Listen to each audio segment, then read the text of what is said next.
I met a gypsy. Yeah. So interested to hear your perspective on how you think Hayden's going to fit in to the Supercross thing, because I personally think that he's probably, like, if there's going to be a one that really changes shit, I think it's him. We have the potential. The potential is there. And I say potential because it's such a dangerous sport. Yeah, nothing is guaranteed. Right? Yeah. It's, the pieces are there. All the pieces are there. I'm very excited for what he's done on the track. I'm very excited because I know what we can do off track.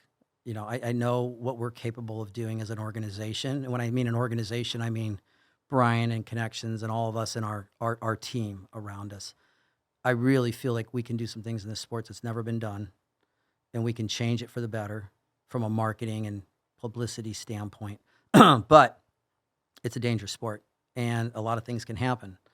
I think Hayden's got the right personality for it.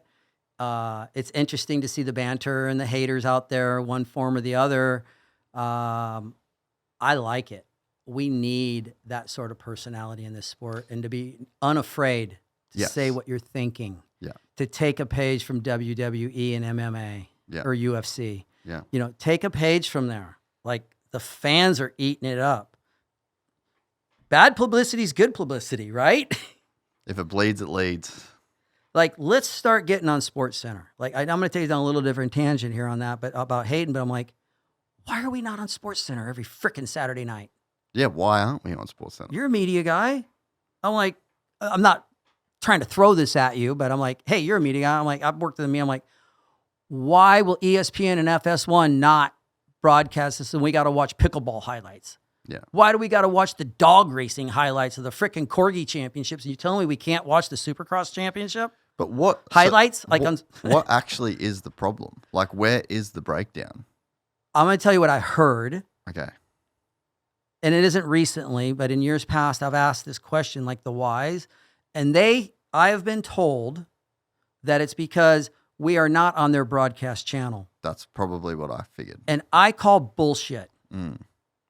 Because why are the frickin' dog races and why is badminton championships and some of these other sports that aren't even sports, in my opinion, getting airtime on ESPN and FS1? Like, why is Barstool Sports not talking about this? We're their frickin' demographic. Yeah. You know, Portnoy should come to a Supercross race. I get told. Hey, if you're listening, Portnoy, you need to come to a Supercross race. Like, I literally and got start asked, gambling here. Yeah, I got asked yesterday. I'm like, someone said to me, "Why hasn't Barstool Sports bought you yet? You're like literally the Barstool. You're like the Barstool of what we do." Yeah. Dude, could you imagine having your own Barstool like room, like the war room for Saturday Supercross, and we're all sitting in there, we're all gambling, we got our prop bets.